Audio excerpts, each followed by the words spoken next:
01 Apuntes sobre el anarquismo. En la década de 1890 un escritor francés simpatizante con el anarquismo escribió que, el anarquismo tiene anchas y robustas espaldas y, como el paño, es capaz de soportar cualquier carga, incluida la de ciertos militantes que hacen más daño a la causa que, su peor enemigo. Ideas y prácticas calificadas de anarquistas, las ha habido de muchas clases. Sería inútil tratar de encuadrar todas estas tendencias divergentes en el marco de una ideología o teoría general. Y, aunque procediéramos a extraer de la historia del pensamiento libertario una tradición viva, en permanente evolución, como hace Daniel Guérin en el anarchisme, sería arduo formular sus doctrinas como una teoría específica y determinada de la sociedad y el cambio social.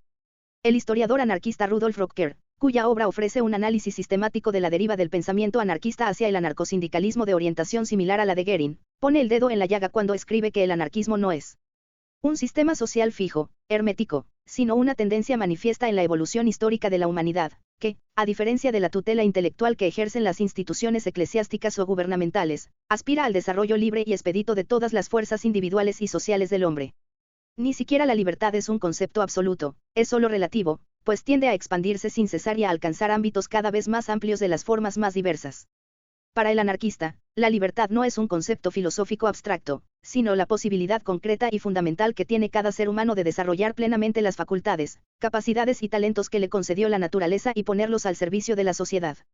Cuanto menos interfiera en este desarrollo natural del hombre el control eclesiástico o político, tanto más eficaz y armoniosa llegará a ser la personalidad humana y mejor muestra dará de la cultura intelectual de la sociedad que la ha engendrado.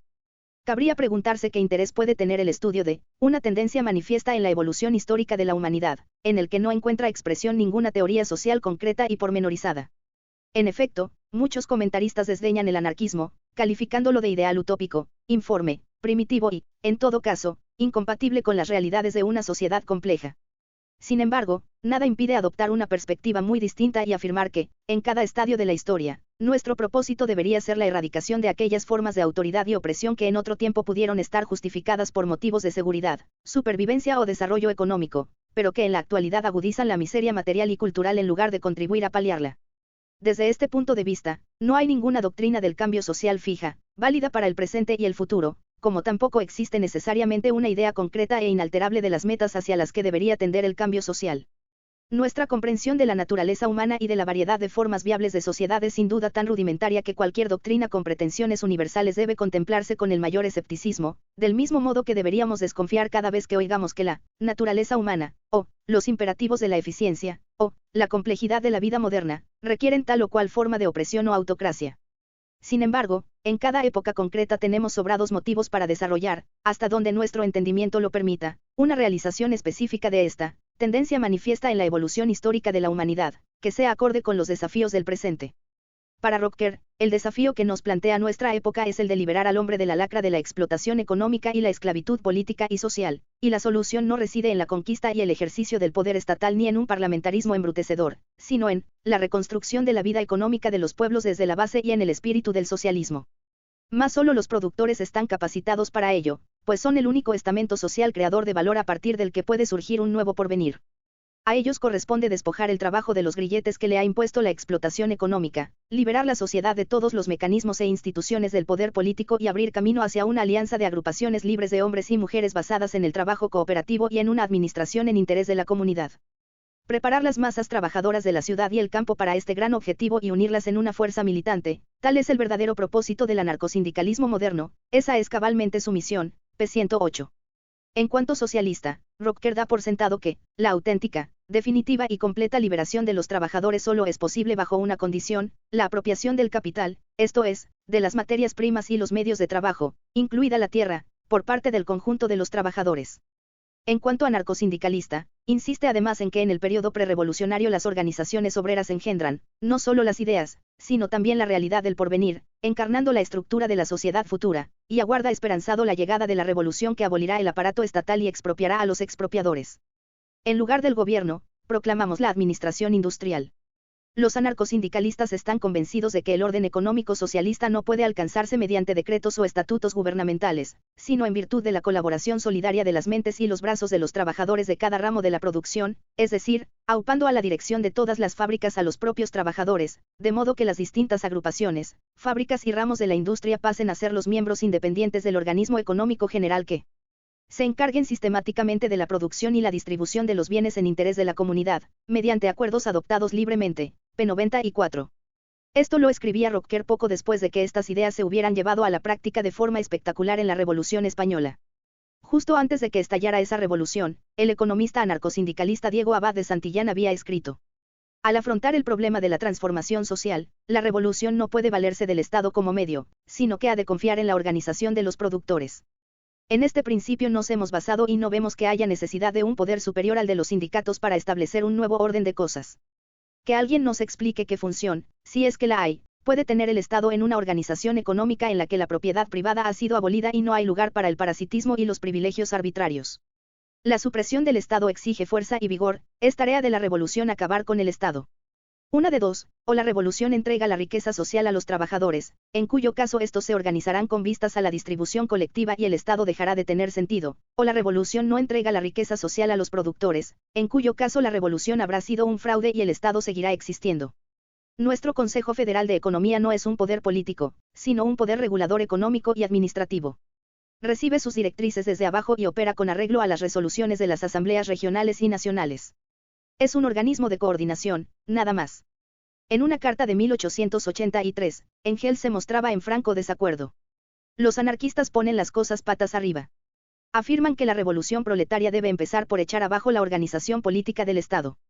Pero hacerlo en un momento como el actual equivaldría a destruir el único organismo que el proletariado victorioso tiene a mano para imponer la autoridad recién conquistada, mantener a raya a sus adversarios capitalistas y llevar a cabo esa revolución económica de la sociedad sin la cual su victoria terminará inevitablemente en una nueva derrota y una masacre de obreros similar a la que puso fin a la Comuna de París. Por su parte, los anarquistas, y, con singular elocuencia, Bakunin, advertían de los peligros que entrañaba una burocracia roja, llamada a convertirse en la mentira más vil y deleznable que ha urdido nuestro siglo. El anarcosindicalista Fernán Pelloutier se preguntaba, ¿ese estado transitorio al que hemos de someternos ha de ser por fuerza una cárcel colectivista? ¿Por qué no puede consistir en una organización libre, limitada exclusivamente por las necesidades de la producción y el consumo, despojada ya de toda institución política? No pretendo tener la respuesta a estas preguntas, pero parece evidente que, a menos que exista algún tipo de respuesta afirmativa, las posibilidades de una revolución verdaderamente democrática que lleve a la práctica los ideales humanistas de la izquierda son escasas. Martin Buber resumía el problema mediante la siguiente imagen: nadie puede esperar razonablemente que un arbolillo transformado en un garrote comience a echar hojas. En el dilema de la conquista o la destrucción del poder estatal residía el desacuerdo fundamental entre Bakunin y Marx. De un modo u otro, el problema se ha planteado repetidamente a lo largo del siglo que ha transcurrido desde entonces, enfrentando a socialistas, libertarios y autoritarios. Pese a las advertencias de Bakunin sobre la burocracia roja, que encontrarían su confirmación en la dictadura de Stalin, al interpretar las disputas políticas de hace 100 años sería un burdo error basarse en las reivindicaciones de ciertos movimientos sociales contemporáneos respecto a sus orígenes históricos. En particular, es erróneo ver en el bolchevismo un marxismo llevado a la práctica. Mucho más atinada sería una crítica del bolchevismo por parte de la izquierda, a la luz de las circunstancias históricas de la Revolución Rusa. El movimiento obrero de la izquierda antibolchevique se opuso a los leninistas, que no sacaron suficiente provecho de los levantamientos rusos para la causa estrictamente proletaria. Los bolcheviques, prisioneros de su entorno, usaron el movimiento radical internacional para satisfacer necesidades específicamente rusas, que no tardaron en identificarse con las del partido Estado bolchevique. El componente burgués de la Revolución Rusa comenzó a manifestarse en el propio bolchevismo, el leninismo pasó a formar parte de la socialdemocracia internacional, distinguiéndose de esta última solo en cuestiones estratégicas. A mi entender, si de la tradición anarquista hubiera que entresacar una sola idea rectora, debiera ser la que enunció Bakunin cuando, al hablar de la Comuna de París, se describió a sí mismo en estos términos: soy un amante apasionado de la libertad y creo que es la única condición para el desarrollo y crecimiento de la inteligencia, la dignidad y la dicha del hombre. No me refiero a esa libertad puramente formal otorgada, delimitada y reglamentada por el Estado, mentira sempiterna que, en la práctica, se traduce siempre en los privilegios de unos pocos merced a la esclavitud del resto, y tampoco a esa libertad individualista, egoísta, mezquina y ficticia, pregonada por la escuela de J.J. Rousseau y otras escuelas del liberalismo burgués, que consideran que el Estado, al delimitar los derechos de cada cual, es la condición de posibilidad de los derechos de todos, idea que conduce inexorablemente a la reducción de los derechos de cada cual a cero. No, me refiero a la única clase de libertad de veras digna de tal nombre, la libertad que supone el desarrollo pleno de las facultades materiales, intelectuales y morales latentes en cada individuo, la libertad que no reconoce más restricciones que las determinadas por las leyes de nuestra naturaleza, restricciones que no pueden considerarse propiamente tales, puesto que las leyes de las que derivan no nos han sido impuestas por ningún legislador externo, ya se encuentre a nuestra altura o por encima de nosotros, sino que no son inmanentes e inherentes, y constituyen la base misma de nuestro ser material, intelectual y moral. Estas restricciones no limitan nuestra libertad, antes bien, son sus condiciones reales e inmediatas.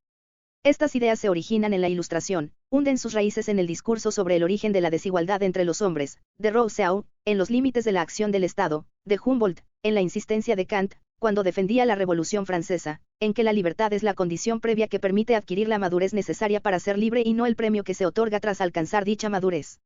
Tras el auge del capitalismo industrial, nuevo e imprevisto sistema de injusticia, el socialismo libertario es el que mejor ha preservado y difundido el mensaje humanista radical de la Ilustración y los ideales liberales clásicos, pervertidos más tarde para servir de sustento a una ideología que respalda el orden social emergente. De hecho, si partimos de los mismos postulados que llevaron al liberalismo clásico a oponerse a la intervención estatal en la vida social, las relaciones sociales capitalistas también resultan intolerables. Es patente, por ejemplo, en los límites de la acción del Estado, de Humboldt, que se anticipó y tal vez inspiró a Mill, y sobre la que volveremos más adelante. Esta obra clásica del pensamiento liberal, concluida en 1792, es en su misma esencia, si bien de forma prematura, profundamente anticapitalista.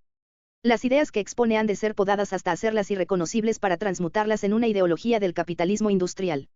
La visión de Humboldt de una sociedad en la que las ataduras sociales sean sustituidas por vínculos sociales y el trabajo se haga de buen grado recuerda al primer Marx y sus reflexiones sobre la alienación del trabajo cuando es algo ajeno al trabajador, y no forma parte de su naturaleza, cuando no conduce a su realización personal, sino a la negación de sí mismo, a su agotamiento físico y su degradación mental, el trabajo alienante que relega a algunos trabajadores a labores propias de los bárbaros y convierte a otros en máquinas, despojando así al hombre de una característica connatural a su especie, la actividad consciente y libre, y la vida productiva. Del mismo modo, Marx concibe una nueva clase de ser humano que necesita a sus congéneres. La asociación obrera viene a ser así, el verdadero impulso constructivo para crear el tejido social de las futuras relaciones humanas. Es cierto que el pensamiento libertario clásico, partiendo de premisas de gran calado sobre la necesidad humana de libertad, diversidad y libre asociación, se opone a la intervención estatal en la vida social.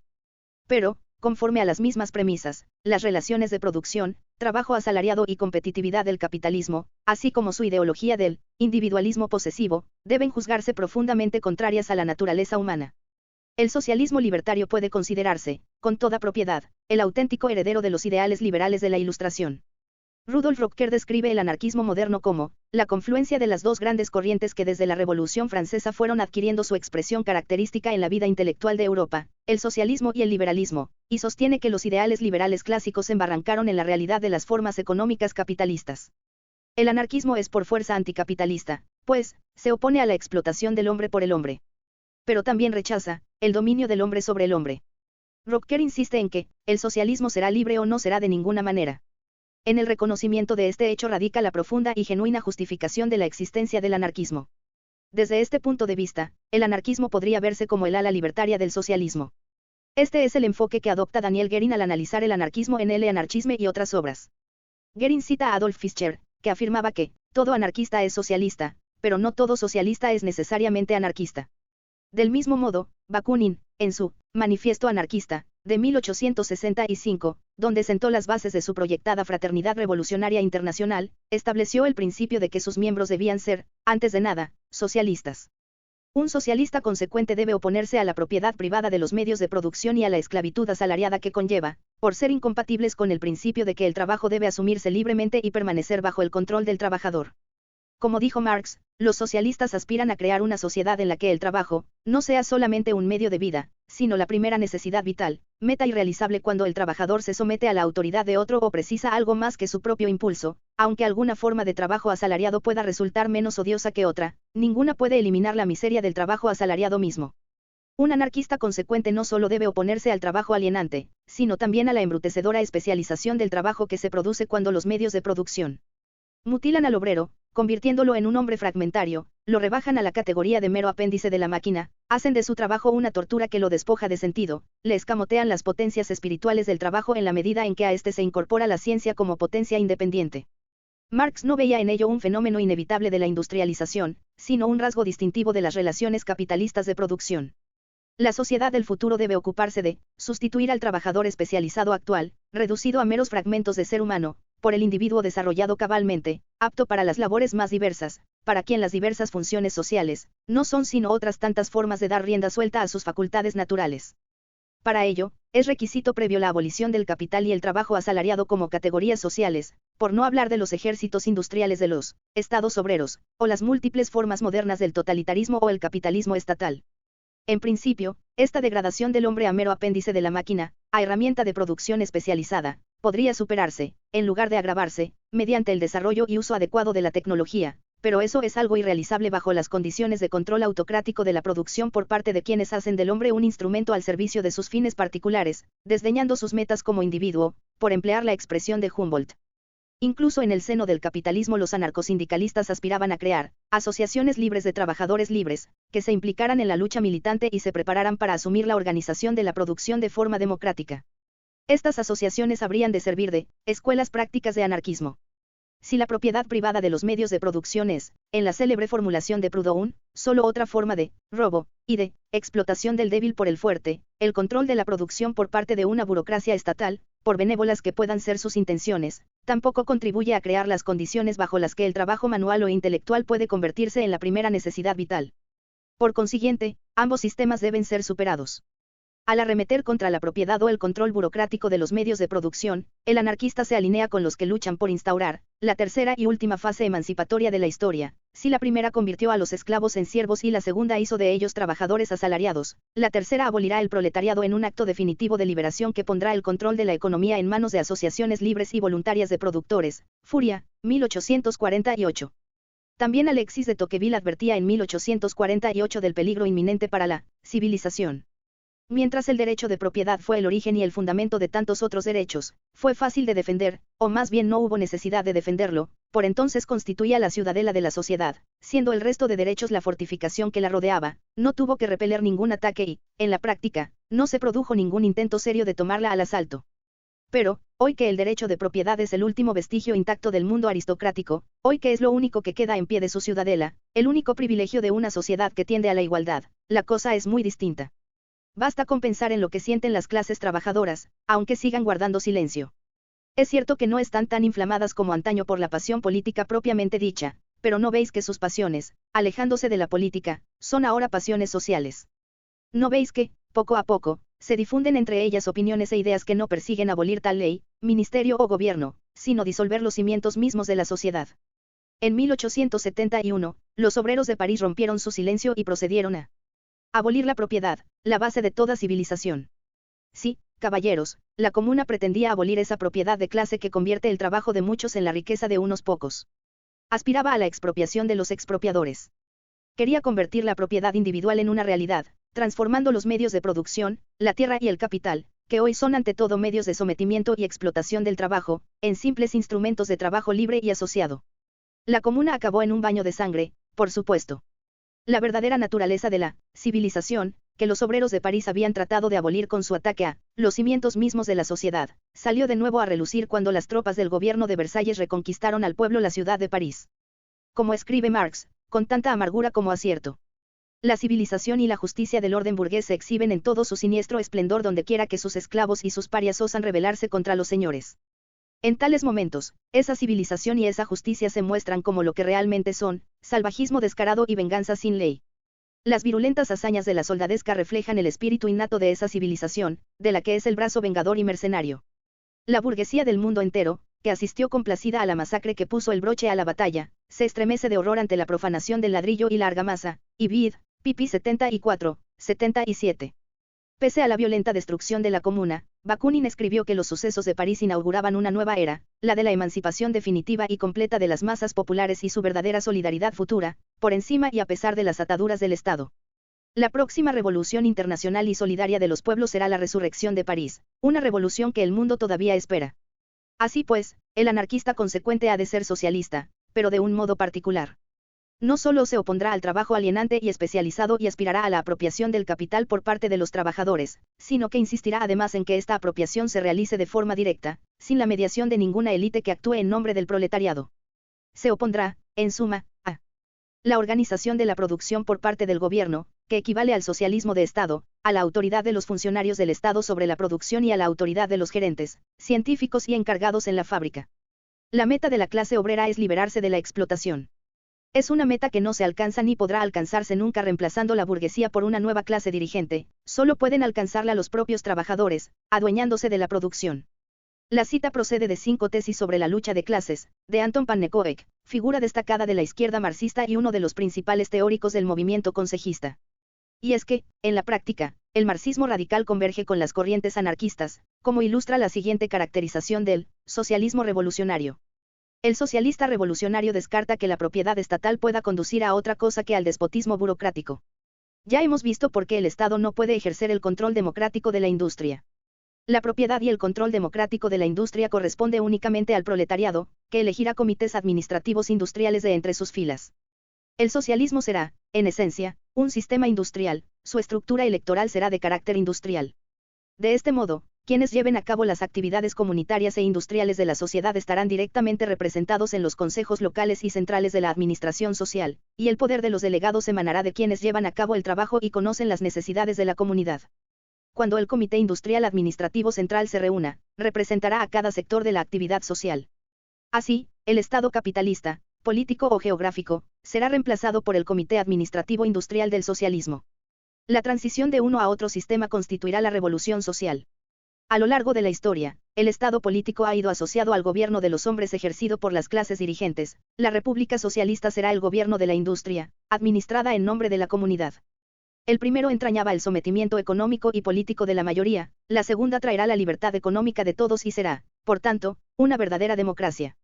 Esta declaración programática procede de The State, Its Origins and Function, obra de William Paul publicada en 1917, poco antes de que apareciera El Estado y la Revolución, de Lenin, tal vez su obra más libertaria, véase la nota 9.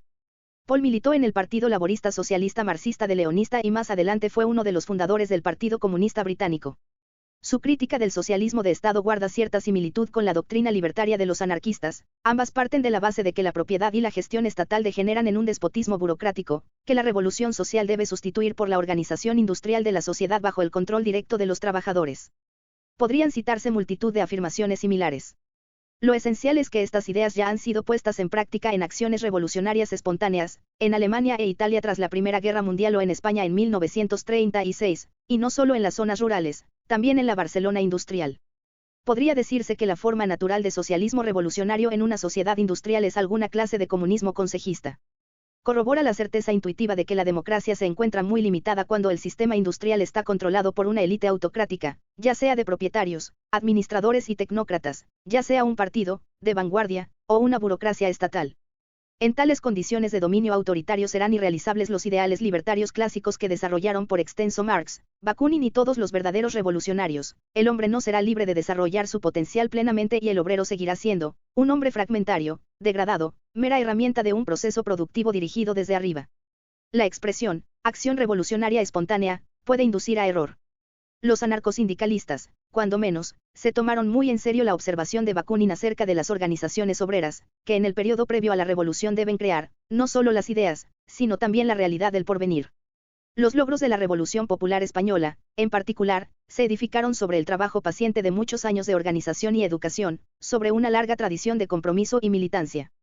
Las resoluciones del Congreso de Madrid, en junio de 1931, y del Congreso de Zaragoza, en mayo de 1936, prefiguraban en más de un sentido los actos de la revolución, al igual que otras ideas algo distintas esbozadas por Diego Abad de Santillán, véase la nota 4, en su puntual descripción de la organización socioeconómica que habría de instituir la revolución española estaba relativamente madura, tanto en las mentes de los pensadores libertarios como en la conciencia popular.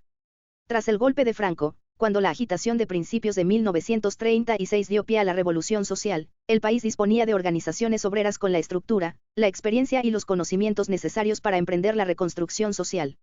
En su introducción a la antología de textos sobre la colectivización en España, el anarquista Augustin Souchy escribe: durante muchos años los anarquistas y sindicalistas españoles no tuvieron meta más alta que la transformación de la sociedad.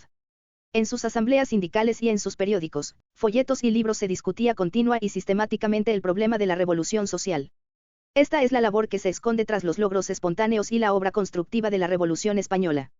Las ideas del socialismo libertario, en el sentido descrito, han permanecido soterradas en las sociedades industriales de los últimos 50 años, copados por las dos ideologías dominantes, el socialismo estatal y el capitalismo estatal, cada vez más militarizado en Estados Unidos, por razones obvias. Pero de un tiempo a esta parte se ha reavivado el interés por las ideas anarquistas. Las tesis de Anton Pannekoek que he citado proceden de un panfleto reciente de un grupo radical obrero francés, Informations Correspondance Ouvriere. Las palabras de William Paul sobre el socialismo revolucionario se citan en un artículo de Walter Kendall presentado en el Congreso Nacional de Control Obrero de Sheffield en marzo de 1969. En los últimos años, el movimiento de control obrero se ha convertido en una fuerza política pujante en Inglaterra, organizando numerosos congresos, editando gran cantidad de panfletos y captando el apoyo de los principales sindicatos del país. El Sindicato Unido de Obras de Ingeniería y Fundición, por ejemplo, ha adoptado como política oficial el programa de nacionalización de industrias básicas bajo el control de los trabajadores a todos los niveles. En la Europa continental los progresos son equiparables. Por supuesto, los sucesos de mayo del 1968 avivaron el interés por el comunismo consejista y otras ideas afines en Francia y Alemania, al igual que en Inglaterra. Dado el conservadurismo general de una sociedad tan ideologizada como la nuestra, a nadie sorprende que en Estados Unidos estas iniciativas brillen por su ausencia. Pero también eso puede cambiar. La erosión de la mitología de la Guerra Fría permite al menos plantear estas cuestiones en círculos bastante amplios.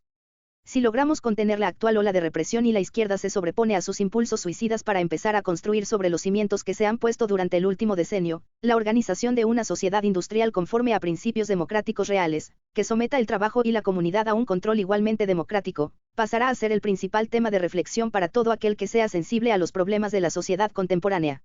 Y a medida que se genere un movimiento de masas favorable al socialismo libertario, la reflexión dará paso a la acción. En su manifiesto de 1865, Bakunin predijo que un elemento importante de la revolución social sería esa fracción inteligente y verdaderamente noble de la juventud que, pese a pertenecer por nacimiento a las clases privilegiadas, hará suya la causa del pueblo gracias a sus generosas convicciones y ardorosas aspiraciones. ¿Acaso pueda considerarse el movimiento estudiantil de los años 60 un primer paso hacia el cumplimiento de su profecía? Daniel Guérin ha emprendido lo que él describe como un proceso de rehabilitación del anarquismo. Sostiene, y, en mi opinión, de forma harto convincente, que las fructíferas ideas del anarquismo han conservado su vitalidad y, una vez revisadas y cribadas, podrían ayudar al pensamiento socialista contemporáneo a tomar un nuevo rumbo, y contribuir a enriquecer el marxismo. De esas anchas y robustas espaldas del anarquismo, ha escogido para examinar con detenimiento aquellas ideas y acciones que cabría adscribir al socialismo libertario. Es algo natural y oportuno. Dentro de este marco da cabida tanto a los grandes portavoces del anarquismo como a los movimientos populares inspirados por sentimientos e ideales anarquistas. Guérin no se ocupa únicamente del pensamiento anarquista, sino también de las acciones populares espontáneas que, en la práctica, son las que crean las nuevas formas sociales en el transcurso de la lucha revolucionaria. Se ocupa por igual de la creatividad social y de la intelectual. De los logros del pasado Guérin trata asimismo de extraer lecciones que puedan enriquecer la teoría de la liberación social. Para aquellos que además de entender el mundo aspiren a cambiarlo, no hay mejor modo de abordar el estudio de la historia del anarquismo. En el anarchisme, Guérin sostiene que el anarquismo del siglo XIX fue un movimiento esencialmente doctrinal, mientras que el siglo XX ha sido para los anarquistas un periodo de práctica revolucionaria. La suya es una interpretación del anarquismo que apunta de forma consciente hacia el futuro. Arthur Rosenberg señaló en cierta ocasión que las revoluciones populares se caracterizan por su aspiración a reemplazar un gobierno feudal o centralizado basado en la fuerza, por alguna suerte de sistema comunal que conlleve la destrucción y disolución de la vieja forma de Estado. Este sistema será, o bien socialista, o bien, una forma extrema de democracia, premisa del socialismo, pues este solo puede hacerse realidad en un mundo en que el individuo goce del mayor grado posible de libertad. Se trata, añade, de un ideal común a Marx y los anarquistas. Esta lucha natural por la liberación es contraria a la tendencia actual de la vida económica y política hacia la centralización. Hace un siglo Marx escribió que la burguesía de París comprendió que no había más alternativa que la comuna o el imperio, fuera cual fuera el nombre bajo el que éste resurgiese. El imperio los había arruinado dilapidando la riqueza pública, dando pie a enormes estafas financieras, prestando apoyo a la concentración artificialmente acelerada del capital, que supuso la expropiación de muchos de sus miembros. Los había suprimido políticamente y los había exasperado moralmente con sus orgías, había herido su volterianismo al confiar la educación de sus hijos a los freres ignorantins y había soliviantado su nacionalismo francés abocándolos a una guerra que solo podía ofrecer una compensación para la ruina que había causado, la caída del imperio. El mísero Segundo Imperio era la única forma de gobierno posible en una época en que la burguesía había perdido ya la facultad de gobernar la nación y la clase obrera aún no la había adquirido. No sería muy difícil reformular la frase para amoldarla a los sistemas imperiales de 1970. Liberar al hombre de la lacra de la explotación económica y la esclavitud política y social, sigue siendo la tarea fundamental de nuestro tiempo. Y, mientras sea así, las doctrinas y prácticas revolucionarias del socialismo libertario podrán servirnos de inspiración y de guía.